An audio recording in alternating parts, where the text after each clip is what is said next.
오늘 말씀의 제목은요. 빛이 된 우리는 빛처럼 살아갑니다 라는 제목으로 은혜를 나누려고 합니다. 15년 전에 있었던 일입니다. 2010년 전 그 유럽의 스웨덴에 거기는 아직 왕이 있어요. 왕위 계승 1위가 여왕이 후보가 됐더라고요. 빅토리아 공주였어요. 이 빅토리아 공주의 결혼식이 화제가 된 적이 있었습니다. 왜냐하면 유럽은요 왕족끼리 결혼해서 웬만하면 그 이제 귀족 사회 그 이너 서클을 만들려고 하거든요. 근데 이 빅토리아 공주는 장차 왕이 될 사람임에도 불구하고 시골뜨기 청년 헬스클럽 트레이너 다니엘과 결혼했기 때문입니다. 다니엘은 귀족이 아니었습니다. 면사무소 직원이었고 어머니는 우체부였습니다. 평범한 집안의 남자였습니다. 그런데 빅토리아 공주와 다니엘은 서로 사랑에 빠지게 되는 사건이 발생했고 빅토리아 공주가 남자를 간택해서 결혼하기로 결심했습니다. 참 신시대인 것 같습니다.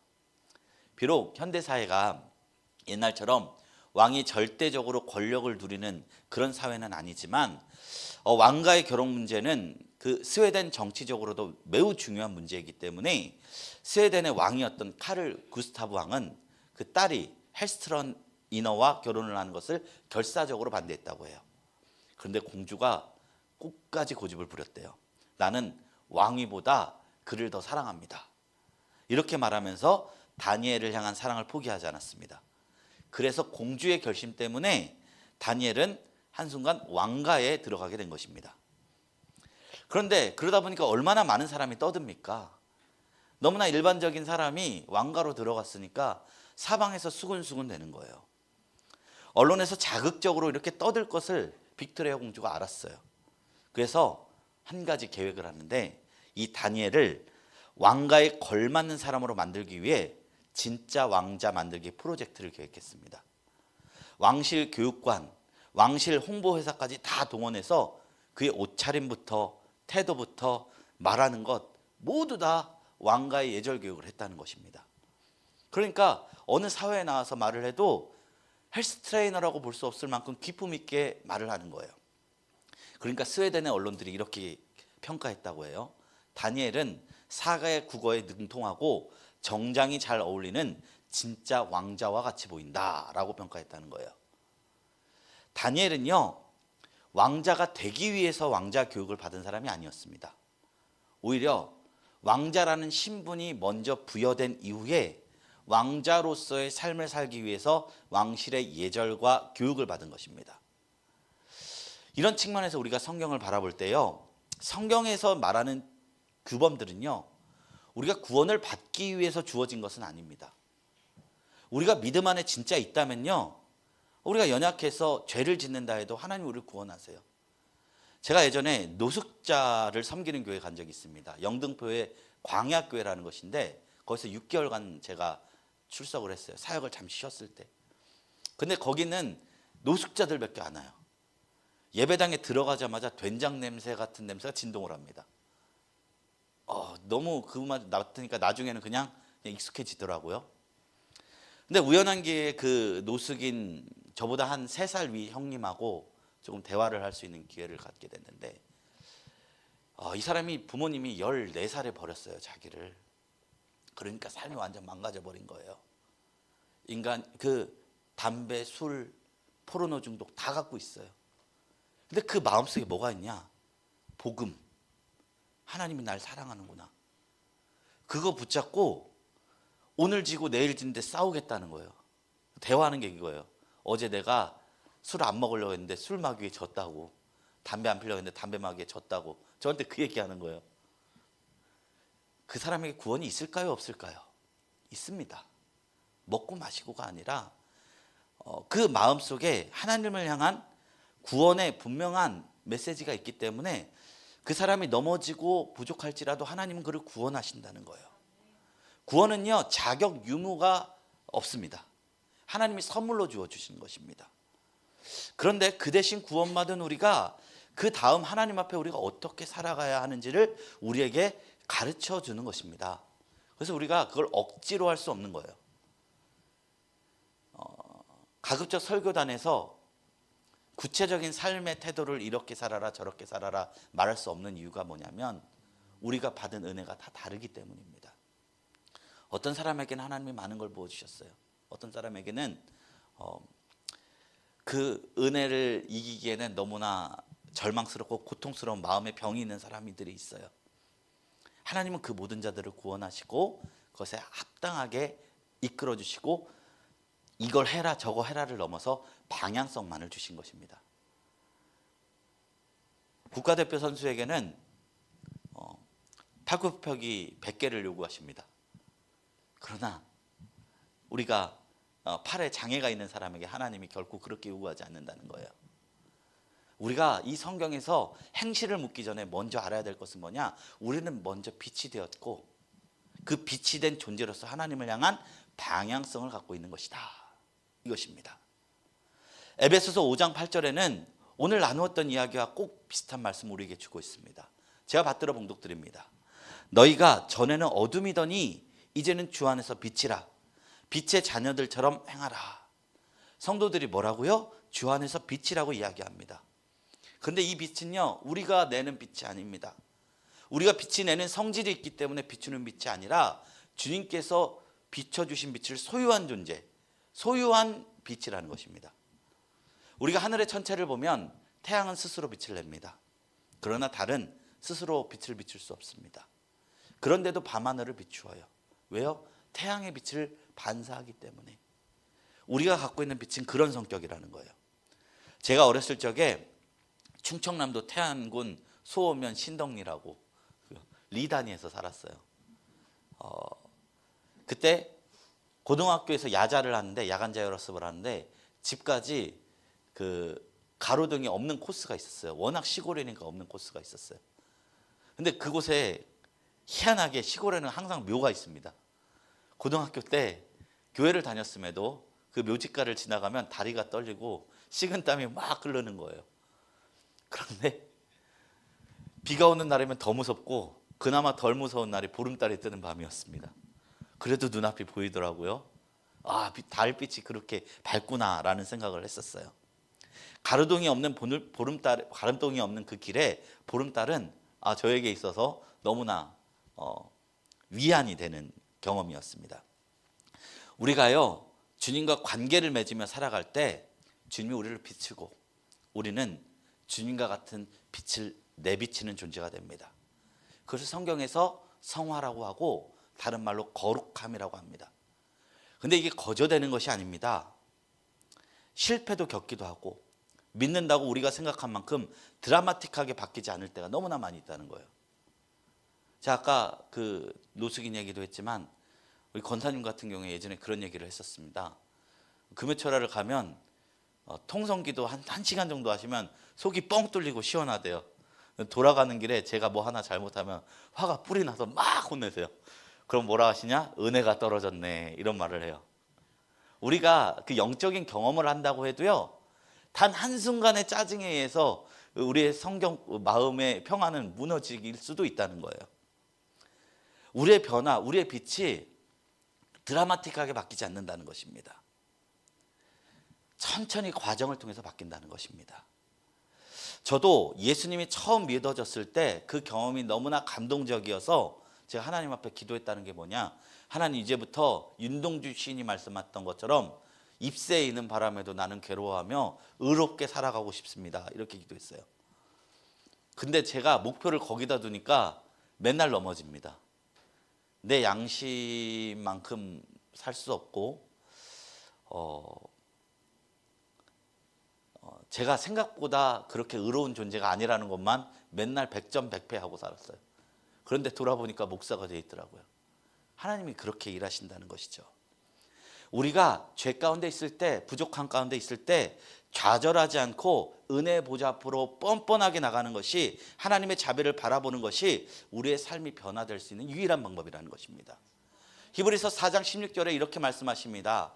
그러므로 우리는 긍휼하심을 받고 때를 따라 돕는 은혜를 얻기 위하여 은혜의 보좌 앞에 담대히 나갈 것이니라. 담대히 나가라. 이게 뭐냐면요, 구약시대에서 하나님의 보좌 앞에, 그러니까 성막 안에 있는 지성소라는 것이 있어요. 이 지성소 앞에 나아갈 때는 모든 것을 더 정결하게 해야 했어요. 목욕제계도 해야 되고, 레위인들이 정결 의식을 해야 되고, 뭐 며칠 동안 성관계도 금지해야 되고, 뭐 그런 의식으로 마치 무당들이 목욕제계 하듯이 하나님 앞에 나갈 때 그렇게 했다는 거예요. 그런데 그거는 완전한 것이 아니라 예표다. 우리가 부족하고 정결하지 않을지라도 그리스도의 피로 우리가 씻음을 받았으니까 그것이 우리의 정결함이 되니까 언제든 은혜의 보좌 앞에 우리가 담대히 나갈 수 있다라고 성경은 선언하고 있는 것입니다. 그렇기 때문에 우리는 아직 빛이 아님에도 불구하고 하나님이 빛으로 여겨주셔서 빛의 자녀들로 존재론적으로 변화된, 영적으로는 변화된 존재라는 것입니다. 우리가 처음 자전거를 타게 되면요, 양옆에 보조바퀴를 타게 됩니다.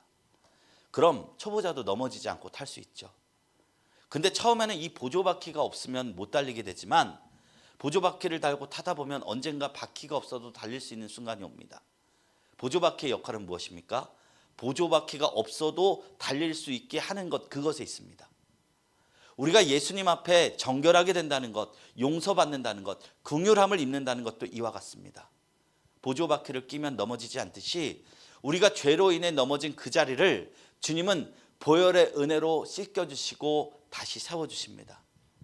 그러니 주님의 용서 앞에서 우리가 그 은혜를 충만히 받아서 하나님의 사랑을 무한히 경험해야 그제서야 비로소 우리는 거룩할 수 있는 결심을 할 수 있다는 것입니다.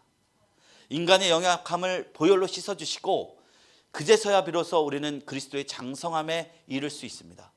성령께서는, 주님의 보혈은 우리를 계속해서 도와주시는 것입니다. 열매로 그 나무를 압니다. 우리의 행동은요, 믿음의 열매입니다. 행동이 우리의 신앙과 믿음이 증명하는 거예요.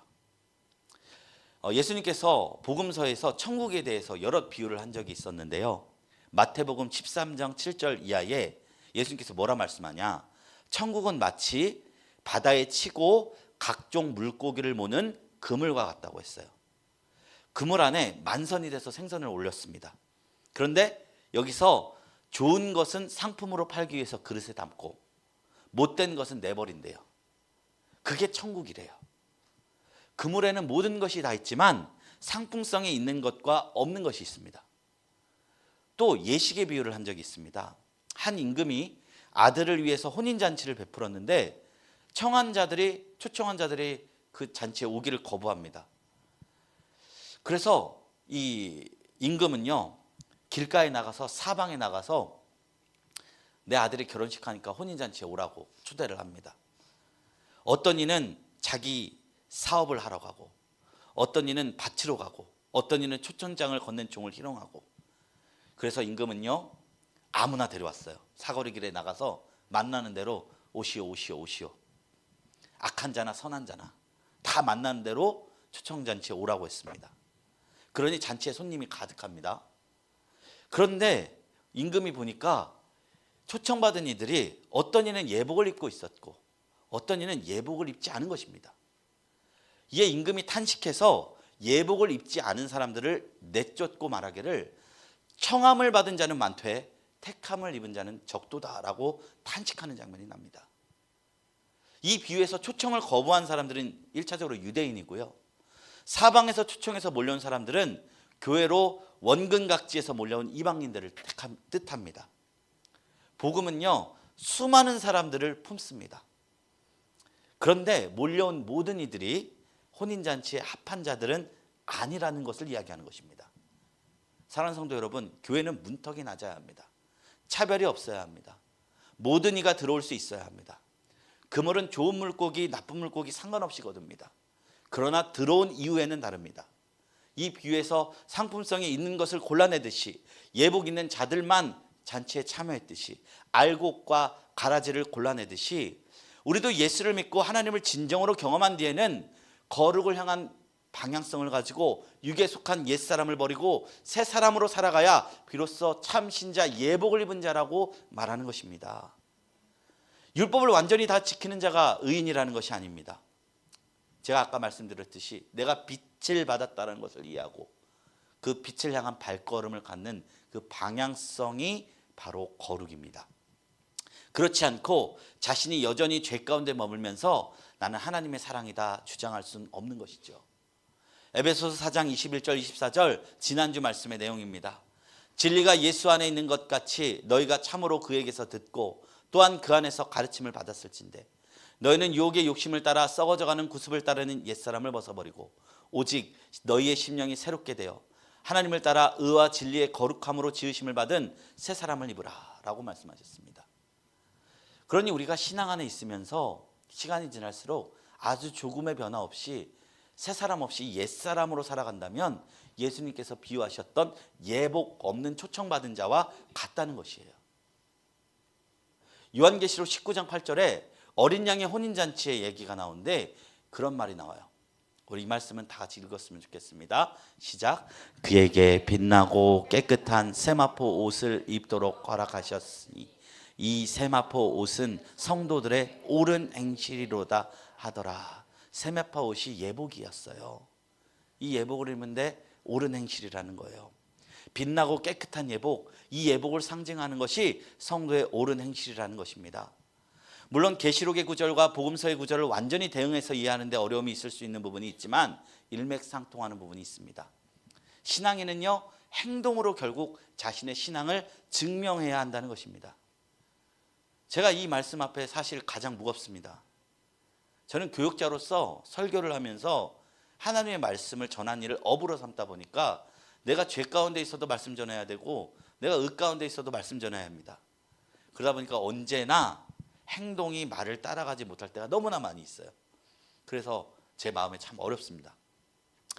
그래서 이 말씀을 나누면서 성도들의 삶을 돌보기보다는 제 자신을 돌아보기도 하고 결국에는 참된 신앙인은 말이 아니라 행동으로 자기의 신앙을 증명해내야 된다는 것을 다시 한번 되놓이게 됩니다. 이 세상에 그런 성도님들이 많이 있습니다. 이름도 빛도 없이 하나님을 향해서 끝없이 살아갔던 사람들. 말 대신에 행동으로 신앙을 증명하는 성도님들. 알미 아니라 삶으로 하나님을 증거하는 자들. 그런 성도들이 되기를 주님의 이름으로 축원합니다. 예수님께서 마태복음 21장 28절 이하에 두 아들을 둔 포도원 주인의 비유를 하신 적이 있습니다. 아버지가 포도원에 일이 많아서 아들들에게 오늘 가서 내 일 좀 도와달라고 얘기한 겁니다. 그러니까 첫째 아들은 뭐라 했느냐? 네 아버지 힘드니까 저 가겠습니다 라고 얘기했지만 안 갔어요. 둘째 아들은요, 놀러 가야 되는데 일 도와주기 싫어요. 가지 않겠습니다 라고 말했는데 아버지가 혼자 일하는 그 장면을 보고 생각해보니 너무 마음이 쓰여서 뉘우치고 아버지 일을 도와줬습니다. 첫 아들은 입으로는 순종했지만 불순종의 길을 갔고 둘째 아들은 입으로는 불순종했지만 행동으로 순종의 길을 갔습니다. 근데 주님이 말씀하시길 입이 아니라 행동으로 순종한 둘째 아들을 그 사람이 바로서 귀한 바른 성도다라고 이야기하고 있는 것입니다. 요한일서 3장 18절에 사도 요한은 우리에게 이야기합니다. 자녀들아 우리가 말과 혀로만 사랑하지 말고 행함과 진실함으로 하자 말씀합니다. 이것이 신앙생활에서 성도들이 취해야 할 자세인 것입니다. 오늘 본문 말씀을 통해서요, 사도 바울은요, 빛의 자녀들인 우리는 빛의 자녀들처럼 행해야 함을 우리에게 이야기하고 있습니다. 우리가 왜 말씀을 듣고 배웁니까? 그 목적이 삶의 변화입니다. 정신의 영역, 배움의 영역으로 머물고 삶으로 가지 않는 신앙은 기독교적이라고 부를 수 없는 것입니다. 위대한 정신은 위대한 행실을 남습니다.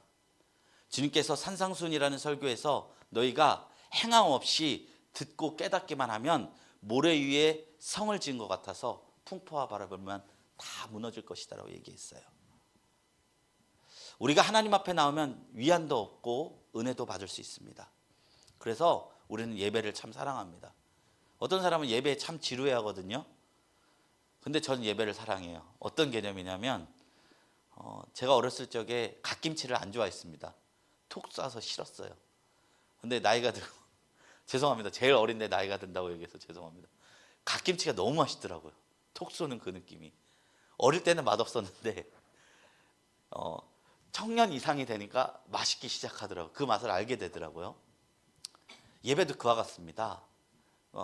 어떤 사람들은 참 지루해하는데 정말 예배를 통해서 하나님을 만나본 경험이 있는 사람들은 예배를 사랑합니다. 그런데 그 안에서 위안도 없고 그 안에서 하나님을 경험하기도 하지만 그것이 전부라고 생각한다면 신앙은 너무나도 허무한 것이 될 수도 있습니다. 왜냐하면 이런 종류의 평안은 세상에서도 찾을 수 있거든요. 우울할 때 술 한잔 기울여도 얻을 수 있는 성격이고요. 적적할 때 영화를 봐도 얻을 수 있는 성격입니다. 심심할 때 친구를 만나도 마음의 즐거움 얻을 수 있어요. 우리가 예배를 통해서 스트레스 풀려고 한다면, 그런 정도의 개념으로 우리가 예배를 대한다면 언젠가 우리는 예배 안에서도 깊은 허무함을 느끼게 될 줄로 믿습니다. 신앙의 중심이 내 마음에만 있고 예배당을 나가서면 이 세상에서 그리스도인으로도 구별된 어떤 것도 가지지 못한 채 살아간다면, 우리의 삶을 변화시키는 그 어떤 것도 없다면 그 신앙은 아무리 감동을 받을지라도 모래 위에 지은 집과 같다는 것입니다.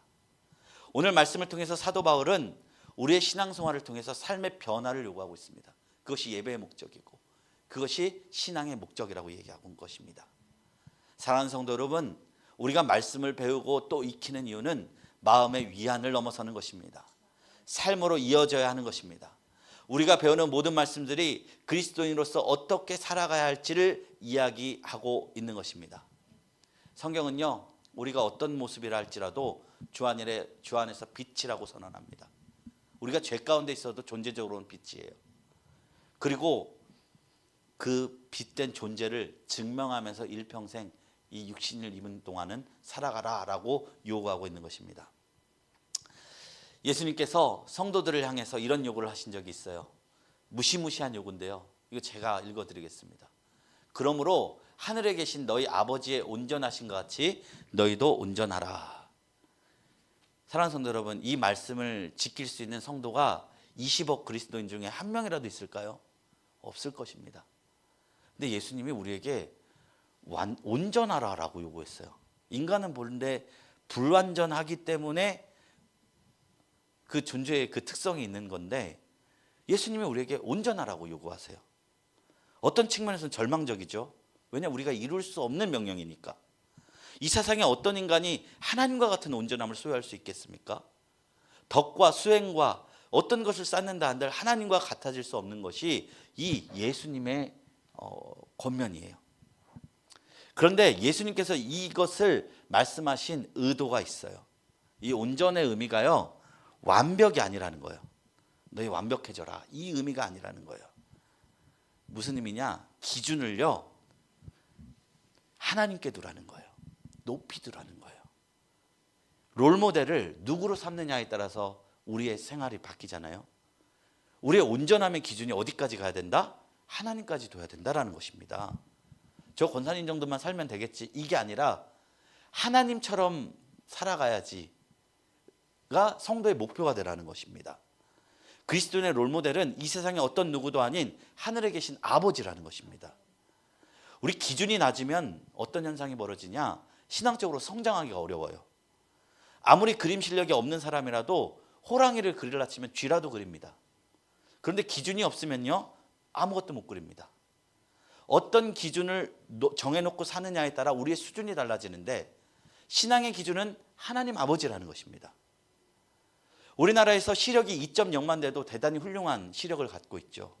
그런데 몽골 지역의 사람들은요, 2.0은 평범한 시력이고 6.0까지 시력이 나오는 사람들이 있다고 해요. 왜 그런 차이가 있을까요? 바라보는 게 다르기 때문입니다. 우리는 스마트폰 보고 빽빽히 써있는 건물을 보지만 그들은 지평선을 바라봅니다. 드넓이 멀리 떨어져 있는 산과 초원을 바라봅니다. 그러니 멀리 볼 수 있는 능력이 강화되는 것이에요. 늘 해가 뜨는 지평선을 바라보면서 멀리 보는 것이 익숙하니까 그들의 시력이 좋은 것입니다. 우리도 무엇을 바라봐야겠습니까? 세상의 기준 말고 하나님의 온전하심을 바라보면 변화가 일어나는 줄로 믿습니다. 이룰 수 없고 잡을 수 없을지라도 우리가 기준을 높이면요, 성도로서 더 온전한 성도가 될 수 있음을 믿습니다. 사랑이 무엇인지 아십니까? 하나님을 바라보시면 됩니다. 십자가 위에서 못을 박히고 자기를 조롱하고 사람들을 향해 예수님이 선언했던 말이 뭐냐? 주여 저들을 용서하여 주시옵소서. 저들은 저들이 하는 짓을 알지 못합니다. 원수 사랑이 십자가에서 예수님이 하셨어요. 기독교인의 사랑의 수준은 이거로 같다는 거예요. 공의가 무엇인지 알고 싶습니까? 하나님의 공의를 바라보라는 것입니다. 대충 나 이 정도 살았으니까 남들보다 낫겠지가 아니라 우리 하나님의 온전한 공의를 쫓아가려고 노력한다는 것입니다. 다 다를 수 없을지라도. 그렇게 걸어가다 보면 우리는 반드시 변화가 일어날 것입니다. 성령께서 우리의 보혜사가 되어서 우리의 결심과 나약한 무릎을 도와주실 것입니다. 그 은혜가 우리 모두에게 있기를 주님의 이름으로 축원합니다. 착한 행실로 세상의 빛과 소금의 역할을 감당하는 저와 모두가 되기를 주님의 이름으로 축원합니다. 그런 의미에서 오늘 말씀을 보시고 권면들을 이해하셔야 합니다. 먼저는 제가 나눈 내용이 뭐죠? 하나님께 기준을 두고 삶이 변화되는 방향성을 가지라. 이게 지금까지 나눈 내용인데요. 또 다른 측면이 있습니다. 이 에베소서의 권면들을 바라볼 때 우리가 기억해야 될 또 다른 측면의 진리가 있는데 그것이 뭐냐? 내 삶에 하나님의 은혜가 있느냐를 물어보라는 것이에요. 9절을 제가 받들어 봉독드립니다. 빛의 열매는 모든 착함과 의로움과 진실함에 있느니라. 착함과 의로움과 진실함을 이야기하기에 앞서 무슨 말씀이 있어요? 열매라는 단어가 있어요. 열매는요, 식물이 가장 마지막에 맺는 결과적인 것입니다. 처음 씨앗을 뿌릴 때요, 떡잎이 나오고 겉잎이 나옵니다. 줄기가 두꺼워지고 이윽고 꽃이 핍니다. 꽃이 지고 그제서야 맺는 것이 바로 열매라는 것입니다. 열매가 심자마자 나는 것입니까? 그렇지 않다는 것입니다. 열매를 맺을 수 있는 것에 가장 중요한 건 뭐냐? 때라는 것입니다.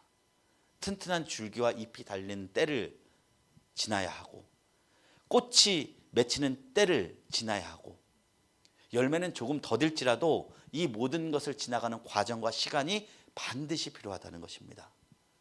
마가복음 4장 28절에 예수님께서 이렇게 말씀하셨어요. 땅이 스스로 열매를 맺되 처음에는 싹이 난다고, 다음에는 이삭이 난다고, 그 다음에야 비로소 이삭에 충실한 곡식이라 말씀하고 있습니다. 그렇기 때문에요, 우리가 섣부르게 열매를 운운하면서 사람의 행실만을 묻게 된다면요, 또 다른 측면에서 율법주의가 된다는 거예요. 너 주 안에서 빛이라는데 빛처럼 뭐 살아가니 못 살아가니 시시비비를 가리는 것보다 우선되어야 하는 것이 뭐냐? 은혜를 충만하게 체험하느냐이라는 것입니다. 제가 찾아보니 한 그루 사과 나무에서 씨앗을 심고 첫 열매를 맺기 위해서는 6년에서 10년의 시간이 기다려야 된다고 합니다. 그 시간이 지나야 비로소 첫 열매를 맺은 뒤로 매년 열매를 맺는 나무가 된다는 것입니다. 그 전까지 사과나무 무엇을 합니까? 그저 자랄 뿐입니다.